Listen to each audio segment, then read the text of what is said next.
Awesome. Hi, everyone. Thank you so much for waiting.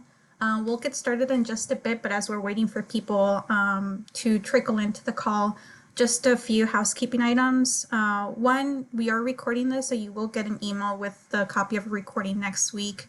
And then two, if you'd like to, for those of you that are joining on a computer, you can edit your name to include your location so you can kind of connect with folks that are maybe in your area or close by.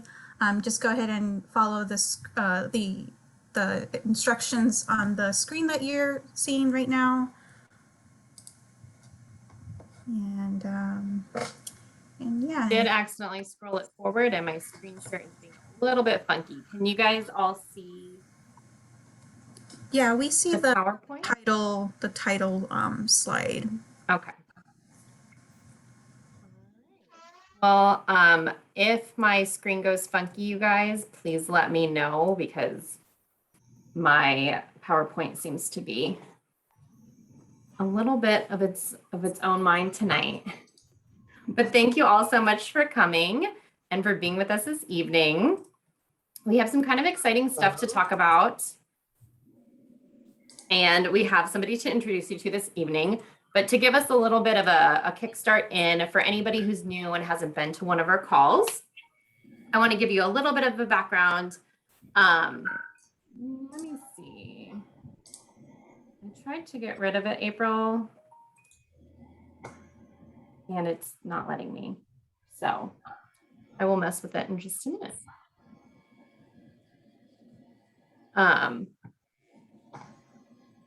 Yeah, I don't think it's going to let me.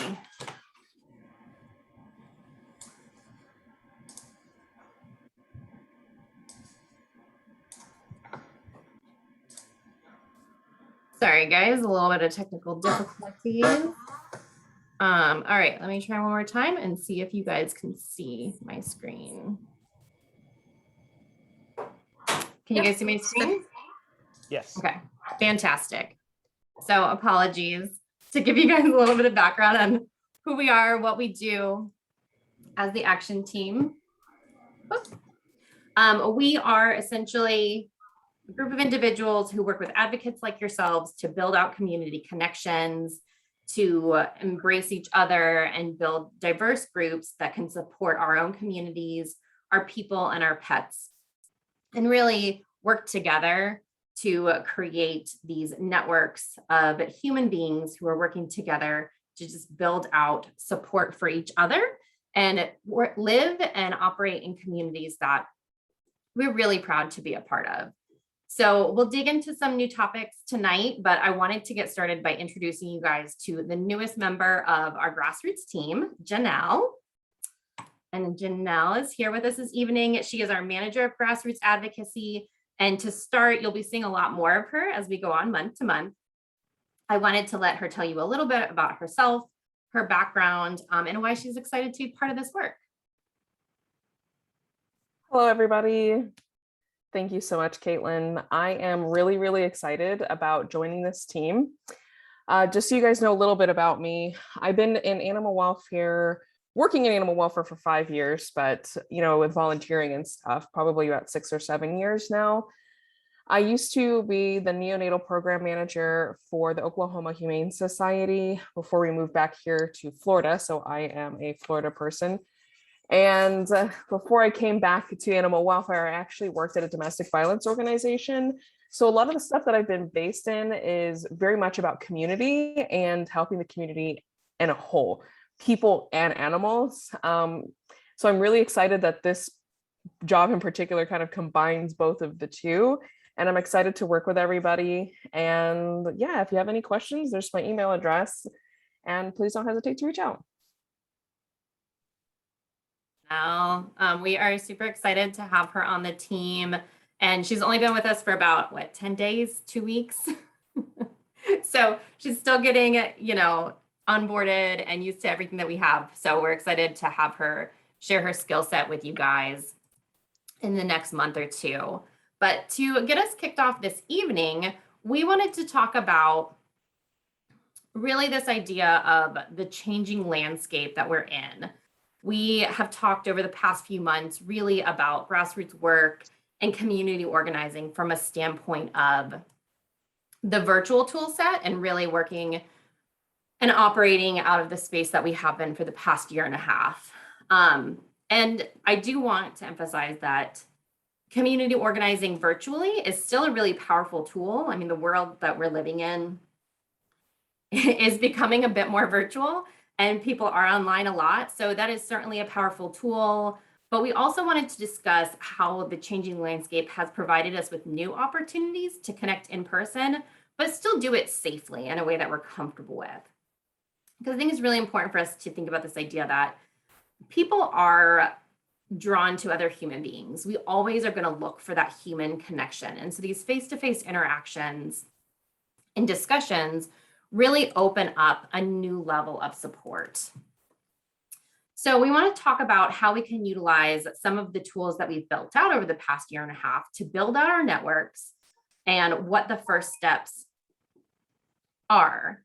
So to get us going, we wanted to see how you guys are feeling about that first step, about kicking off and getting going.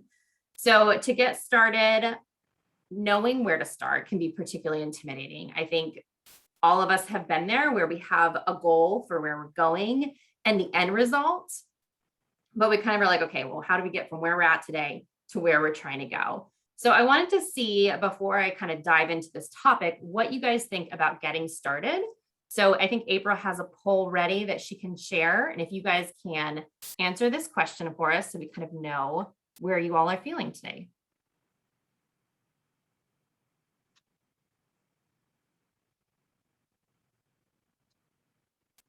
April, are you able to share the poll?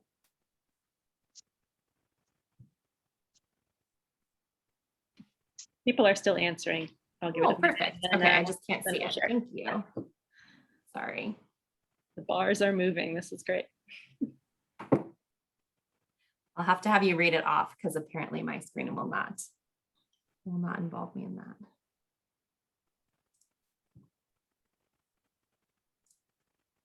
Okay, couple answers still coming in. Last call. Gonna end the poll now. There we go. So do you know where to start? 10% says, yes, I have a plan. 41%, not yet. I'm stuck on how to get going. And 49%, I need some ideas and would like to join something already started. And that's great. That's why we're all here. Yeah, this is perfect, you guys. This is amazing because we're all kind of in a different starting place. And this is what we talk about, right? Is that when we talk about community, everybody's coming at it from a little bit of a different angle. We all have a different perspective that we bring to the table. And so the fact that even some of you guys have a plan and are like ready to get going is amazing. And I wanted to emphasize, I think sometimes we can put a lot of pressure on ourselves to not get going until we really have like a perfect plan and a perfect vision of what we want it to be. And I think it's important to not put all that pressure on yourself and to think about how do we get going in the sense of community.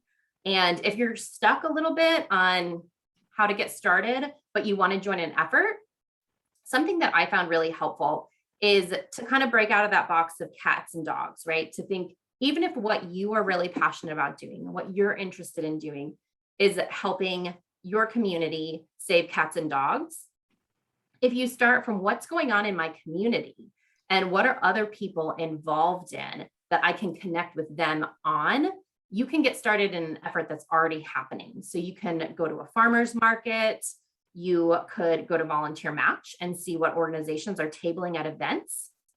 You can reach out to local organizations in your area, boys and girls clubs, YMCAs, animal welfare groups as well, and see if they do events and they do some tabling and join something that's kind of already moving. And what that does is it allows you to practice with a little bit of a larger support network. So you don't have to take it all on yourself to get it going. You can try these things a little bit at a time and see what you love and see what you're passionate about. And it allows you to kind of get going one step at a time and also meet other people. You would really be surprised if you haven't already, if you kind of get out there and put yourself out in new community events, how many people you will meet who are currently not involved in like a dog and cat effort, but have dogs and cats and care about animals and care about their community and will join what you're working on. So I want to encourage you, if you want to join an effort, just think about what people are doing in your community, where you can connect with them, and just join on what they're doing and get started that way. If you want to organize your own group and get started, but you're kind of stuck on, okay, what is my step one? Really, all that you need to think about is, what's your goal? What's your purpose? What do you want to kind of organize people around and get people excited about? And it doesn't have to be huge. It can be as simple as connecting animal lovers. You can start a local group around the idea of just helping animals and working together to identify and fill needs in your neighborhood. It could just be as simple as your community. You can also think about maybe sharing resources. Something that's pretty simple to do and is a great place to get started and start to meet people is figure out what is available in your community for people and pets and share that information out. Find local resources, spread the word, and tell people that if they want to stay in the know, they want to stay connected, you can sign them up and you can gather their information and start kind of creating your network around this idea of a community sharing information and sharing resources so that you guys all have that available to you. If you do have a plan, for those 10% of you who are like, I have a plan, I have an effort, you can absolutely organize around your specific effort. It can be specific using the information that we have shared with you on our other calls. You can start your own petition. You can rally around a cause. If you get stuck, again, we have some prefabricated for you that you guys can use that we've talked about on other calls. But you can absolutely use the tactics that Carol and April are going to go over with you today and start gathering people who really feel connected with your effort and what you want to really build out into your community. And the second piece to keep in mind is really like, how are you going to communicate, right? So you can go out and you can meet people all day long and say, hey, but then what happens next? So if you spend a Saturday at an event and you talk to 15 people that are really engaging and really want to connect and work with you, how do you guys stay in touch? So when you connect with people, you really want to tell them like how you'll stay in touch to make sure that if they do want to stay involved, they know how you're going to get back in touch with them in the future. And honestly, this piece, it doesn't have to consume you or hold you back. Just figure out what works best for you and let people know. So we do have, again, the control shift platform that we've used before. You're welcome to use those tools. It makes it a little bit more anonymous. There's less personal information. You can have people join on there. And if you need help and have questions about that, we are here for you. You could join a Facebook group. You could join a Google group. You could join Slack. You can really just start an email chain. If it's a small group of you guys who are doing work in your neighborhood, you can communicate via email or text. But just kind of think about, as you meet people who really want to get engaged with you, what's the best system for you? So I don't want to take up too much time because April and Carol have some really good hot tips for that, because I know we're kind of talking about how do you get started. But I think right now, especially for many of us, we've been, locked in our homes for the past year and a half, potentially starting to get out a little bit. And I don't know about you guys, but sometimes I'm feeling a little bit rusty. Like, how do I even meet people anymore? Where do I meet people? How do I take this first leap to getting myself back out there in a way that I feel safe doing and that other people around me feel safe? So for kind of some tips and tricks for that, I think I'm going to hand it off to April, and I will also, once again, attempt to share my screen. So bear with me.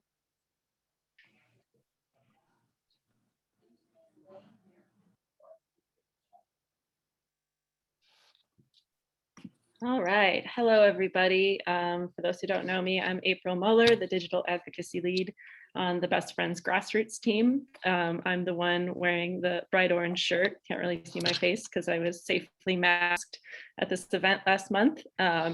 This picture is me and another Best Friends staff member at a conference in Orlando where we were given the opportunity to talk to legislators and municipal leaders about life-saving in their communities. And it was a really great great place to be, because a lot of them didn't really immediately make the connection of why an animal welfare society would be at this municipal conference. But once we started talking to them, they really understood, and they really wanted our contact information in order to better the policies and programs available to their community members.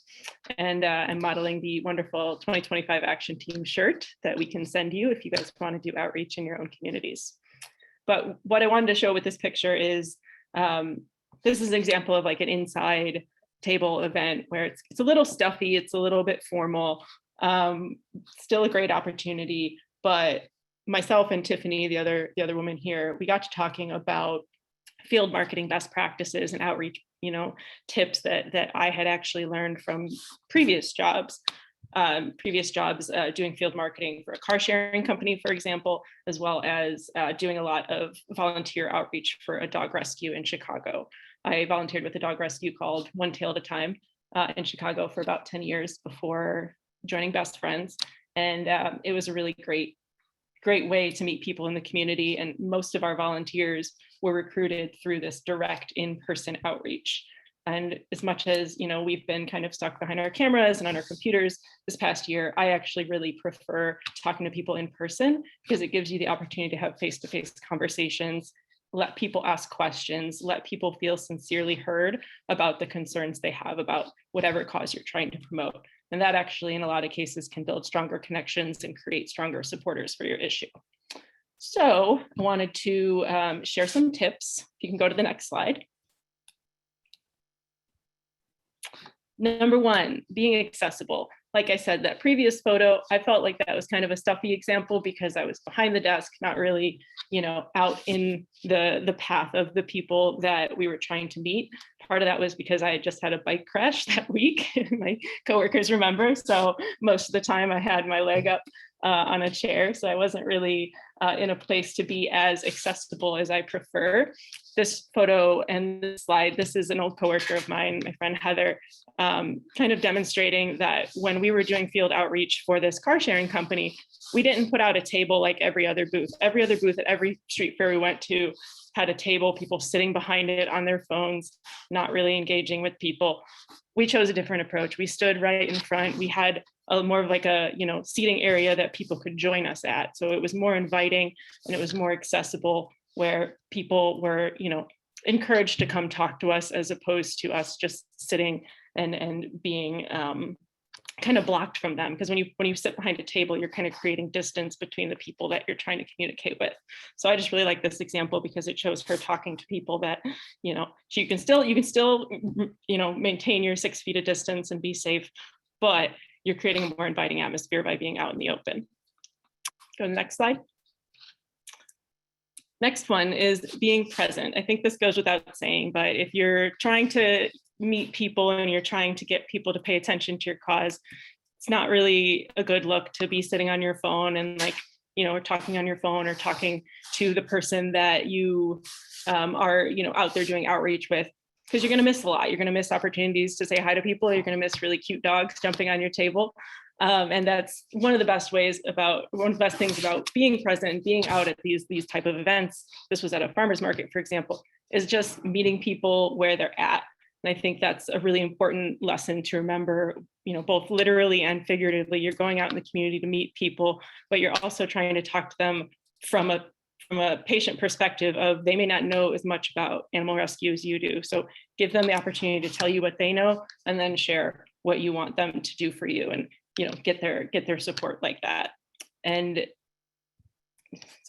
I think one really important thing that I learned doing this a lot is that a lot of people, you get approached by those clipboard people on the street, and you immediately become defensive because you're just trying to go about your day and you're not trying to sign a petition or donate money. People will generally, if you start just talking at them, they kind of don't really want to be involved. But if you just say hello, if you're just present and you just say hello, that allows them to opt into the conversation. And I feel like a lot more valuable conversations were started just by saying hello than by saying, hey, do you have a moment to talk about?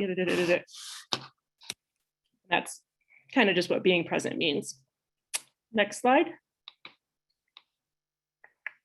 Be creative. Okay, here's another example from the car sharing company. This is me in the purple shirt in the back playing Foursquare with 2 kids and their mom. This was another street fest where everybody was doing the same thing, sitting behind a table, waiting for people to come to them. We had some extra space by our booth, so we actually brought chalk and we set up a little Foursquare court and we just started playing. I had 2 other people with me, and so we were just playing, and then the people at the fair started coming and asking if they could play with us. And it may seem like we were, not doing our job, but it actually created opportunities for us to talk to parents about the company while their kids were playing Foursquare. So it's like simple things like that. Like you can bring a Frisbee, bring, a sketch pad, bring whatever you like to do and invite other people to do it with you. And it might be a good way to get people to start talking to you. Next slide. Finally, bringing new people in through unexpected partnerships. On the left, you'll see an example of the dog rescue. We had a booth at a brewery. It was a dog-friendly brewery, so they invited us to talk about dogs. And on the right, this is an example of the dog rescue partnering with the car sharing company that I worked for. I was able to combine my volunteer world and my work world into one event by playing up the connection between the two.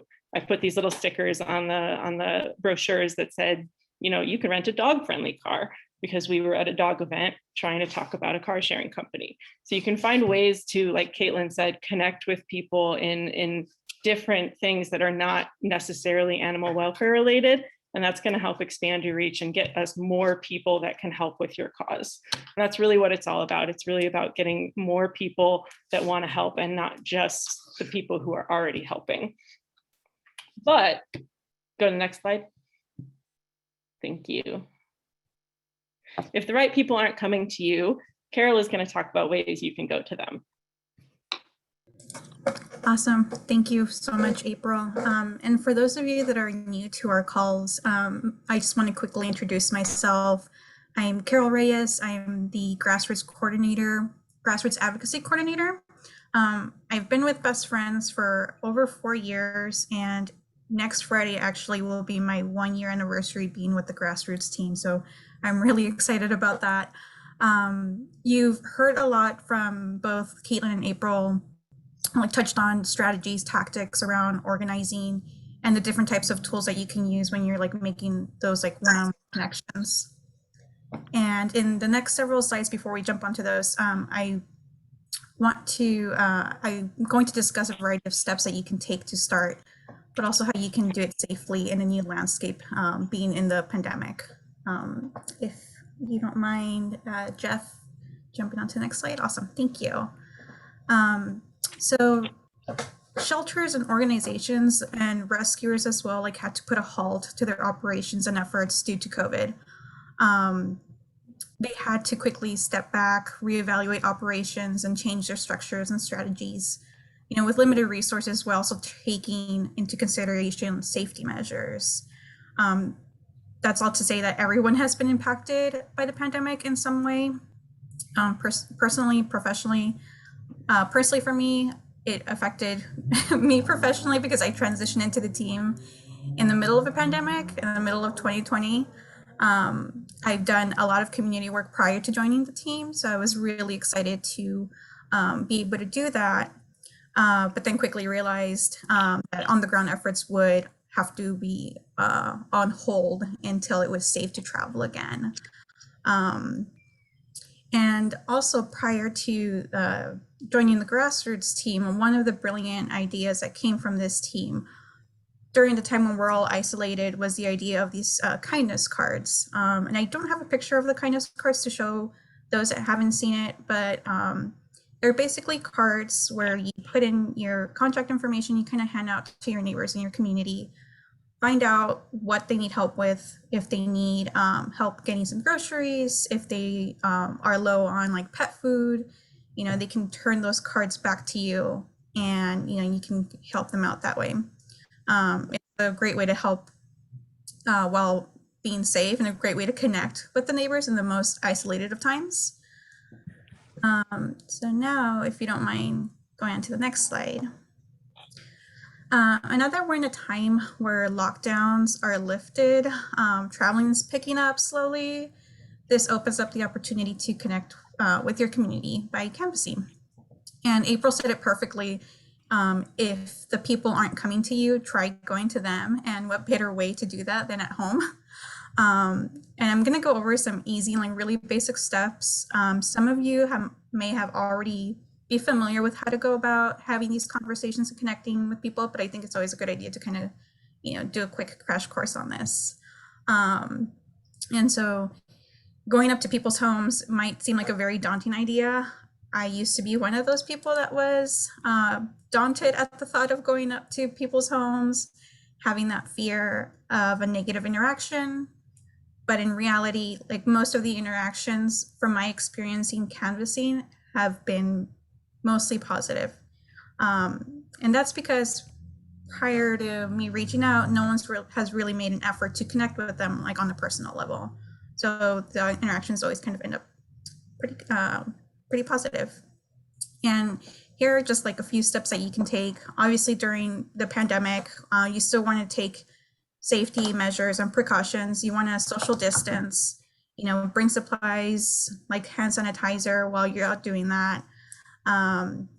April mentioned this, and this is a really great point I'm going to reiterate, is get to know your neighborhood. One thing that I would encourage everyone to do is to go out for a walk. And while you're walking, if you see a neighbor, just wave hello. April mentioned this a few slides prior. I recently moved about 5 months ago into a new neighborhood, and I recently started going out on walks, and last week actually, and have met probably 4 different people while I was walking, and a few of them were caregivers. They had like outdoor pets, outdoor cats. They would feed strays. That helped make the interactions just a bit more comfortable. Go at the pace that you're comfortable with. Don't feel pressured. I know, like I said, talking to people, getting to know your neighbors is a bit daunting, but just take, very minimal steps, whatever's comfortable with you. It's certainly more comforting to do this when pets are visible, like out on the front porch or something. Another thing that would be really helpful when you're out canvassing is to bring a friend. Bringing a friend or relative makes a huge difference. Here is an example, the picture you see on your screen, 2 action teamers from Texas, and the girl that's near the door at one point while she was speaking to a neighbor kind of lost her train of thought, and quickly someone else in our group immediately jumped in and was her backup and was able to kind of continue the conversation. So that's really encouraging, and just feels just really encouraging to have support there physically. Another thing that you can do to consider when you are out canvassing is just know when the best times to canvass are. Early mornings are great, but not too early where some people are still asleep, but also not too late when it's still dinner time. All in all, like just be friendly, be yourself, thank people when you when you talk to them. Remember that like we're all still doing our best despite everything that we've experienced these past couple of years. Like no effort is too small, and the smallest gestures and efforts go a really long way in building those like one-on-one community relationships, and people take notice and really appreciate that. And so Jeff, if you don't mind going on to the next slide, I wanted to share these pictures, and it's like really a great way, a great example from a like live demonstrations from one of our action team members. This is Jill. You might see her like in the left side of the screen. She's connecting with members of the community. She's an expert in TNR and hosted a demonstration outside her home where neighbors were able to learn and ask questions about TNR, trap, neuter, return for those that aren't familiar with that. She displayed information and talked to folks about her campaign to support trap, neuter, return programs in her community. I also wanted to share a quote from Jill about her experience. She said, "The people I engaged with were surprised that I was also doing that in our community, referring to the TNR, as they often think of me as a gardener and surprised to learn how many cats are vaccinated against rabies and not fixed, and now are fixed. They never see me trapping. I feel like that's a perfect example of like, we don't know what other neighbors are, what they feel passionate about. So it's really great to kind of, slowly have those conversations as you see them outside. And unfortunately, Jill wasn't able to make it to the meeting today. She's normally on our calls, but I still wanted to give her like a huge kudos for doing this. I've personally never seen this kind of effort from someone who feels like, passionate about helping animals. And I hope that, by sharing Jill's story, that it brings everyone here inspiration to do the same in their community. And I already love hearing from folks in the chat on ways that they've reached out to their neighbors, but if you don't mind, I'd love to hear more from other folks too. Another way to connect with your community outside of canvassing, or like door knocking, I should say, is to check out events that are happening locally. Community events, fairs, farmers markets. I believe Caitlin mentioned that earlier. Food vegan markets are a really great place to do that. Community pantry events, vaccine clinics, and adoption events are another great way. These pictures were taken about 2 months ago. I can't believe it's been that long already, where the animal shelter hosted a vaccine clinic, and we had the opportunity to talk to folks while they're in line with their cars. It was like an outdoor event, and they had a safety precautions, so everyone had to just wait in their cars. And as people were waiting for their pets to get vaccinated, get examined, we went ahead and took the opportunity to talk to folks one-on-one, get them to sign up for the action team. Dozens of people signed up to be part of the team and get more involved in helping animals. And you can also check out community boards to find where and when these events are happening, and reach out to the organizer of the event to find out how you can get involved. And so just one last thing I just want to mention. I know that this feels kind of like like you're on your own when you're doing this, and I would really encourage to bring a friend along, but you're not alone.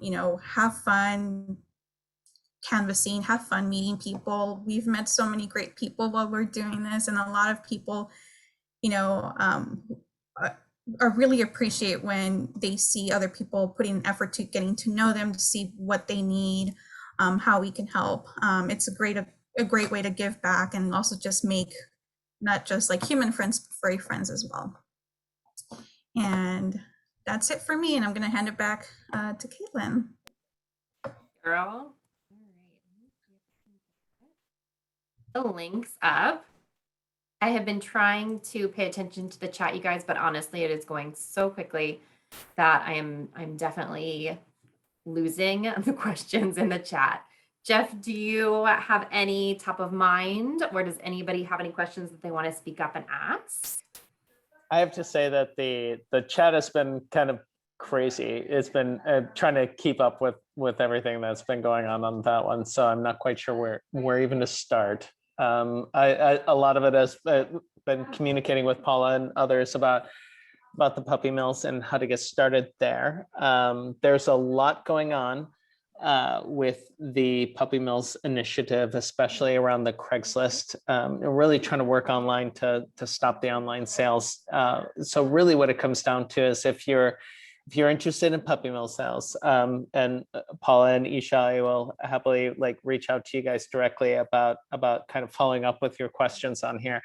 But if you have any questions about ways to get started, or if there are particular issues that you're like, how do I get started within our community, and you're just like really stuck, just reach out to our email address at action2025@bestfriends.org, and we'll happily connect you with either an existing effort that's there, or help you kind of connect with other ways to get involved. Because I feel like that seems to be a bit of a trend on a number of these questions that it's like, how do I get started, or this is my interest area, and So I feel like, we can certainly be a little bit more hands-on in terms of finding a way to get you involved.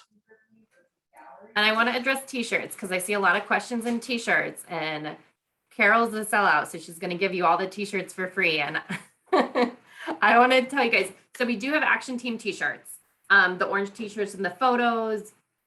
However, they do come with a price, and you have to send us a photo of you guys in the t-shirts and what you're doing. So you are welcome to email us at action2025@bestfriends.org. The t-shirts are kind of nice because if you are like doing some canvassing or you're going to events, it is like a, Pets People community t-shirt. So you guys can wear them and attract attention. Like April said, they're very bright, but we do require that you, send proof that you're using them because we do have a limited supply. Can somebody pop the email in the chat, because Cindy said that there were a lot of good questions and comments above, and I will try to scroll up and get to some. But if you guys can email us directly, then we can chat with you about your questions and make sure that we can answer them one-on-one. Perfect. So it's action2025@bestfriends.org. And you can send us your questions there as well as your t-shirt requests. And let's see, I'm scrolling up to see if I can find any. There were a lot of really good tips and tricks. So we will try to grab those and send them in our follow-up on Tuesday.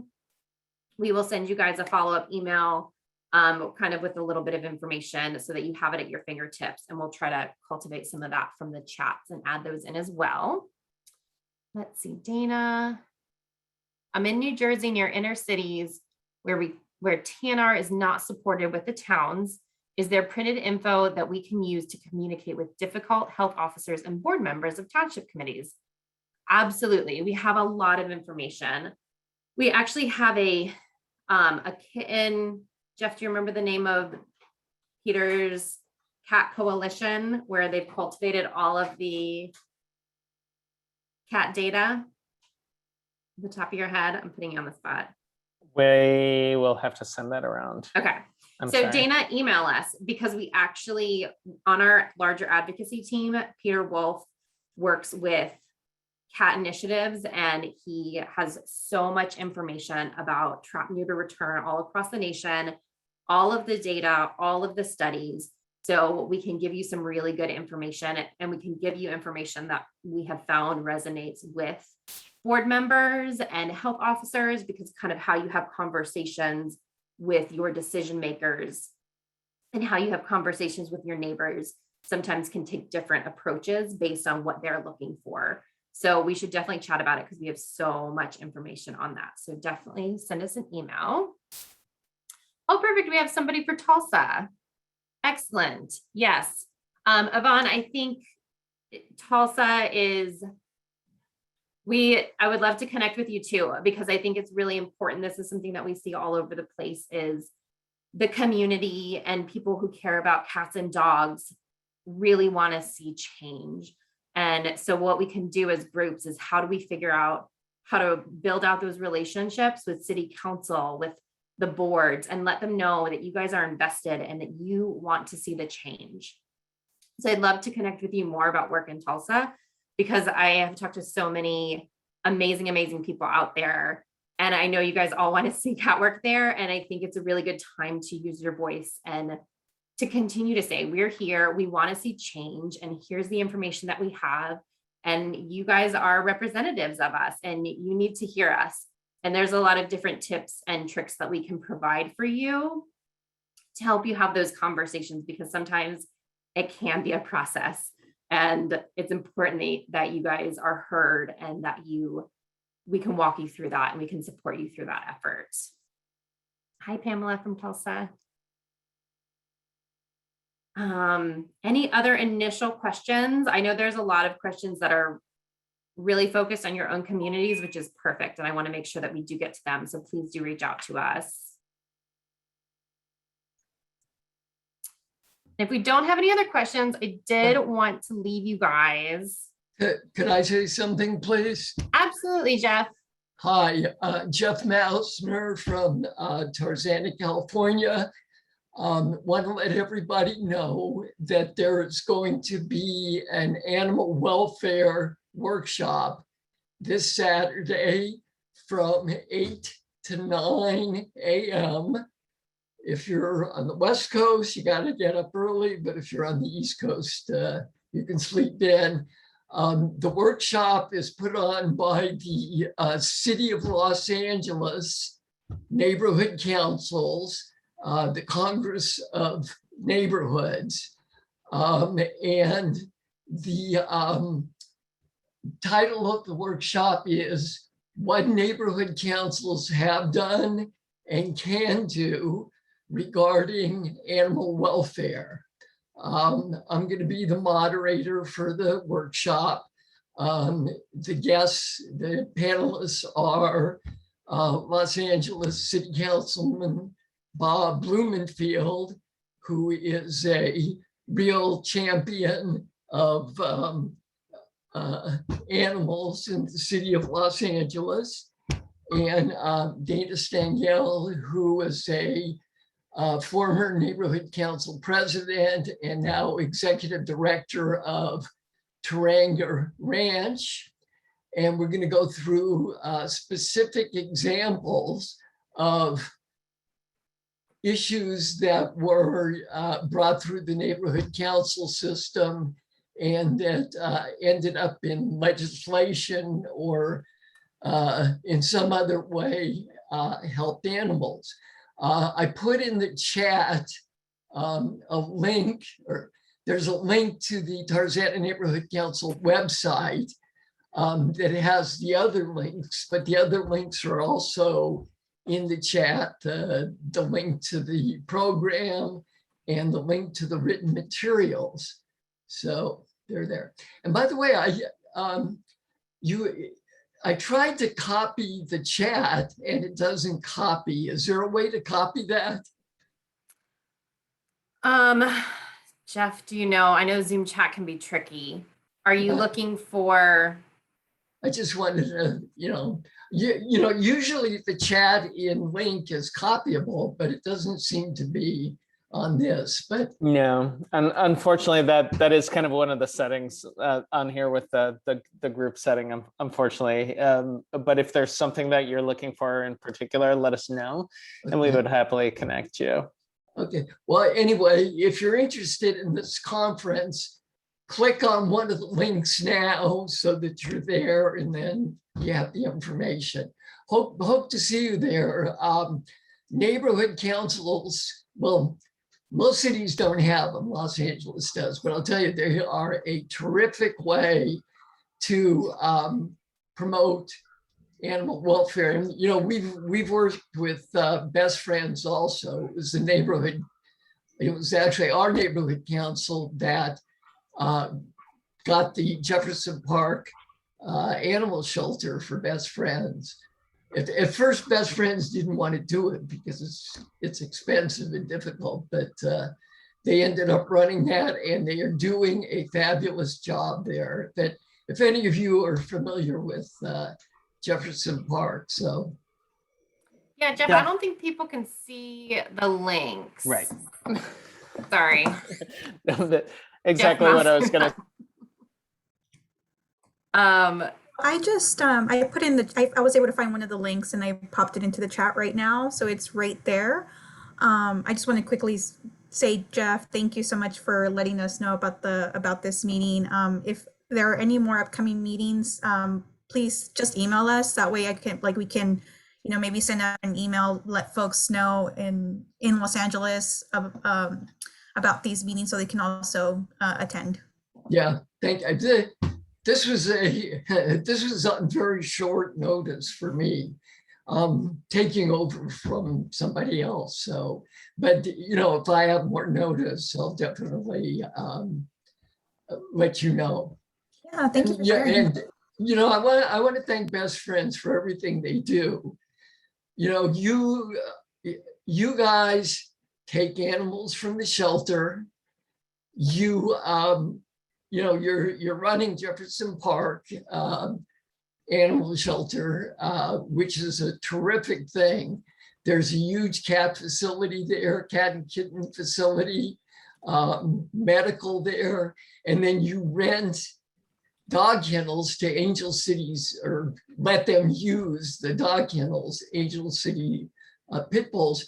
And that shelter has really taken a lot of stress off the Los Angeles City animal shelters. So thank you for doing that. Yeah, well, thank you, Jeff, and thanks for sharing your information with the audience. I did want to let you guys know we do have a Facebook group. So I see there's like a lot of really amazing conversations happening in the chat. And I know that when you get off the calls, then you kind of lose all that information. And I would love for you guys to be able to connect. If you're on Facebook, it's facebook.com/groups/2025 action team. If you're not on Facebook, but you do want to connect with other people, feel free to email us and we can try to connect you guys together as well.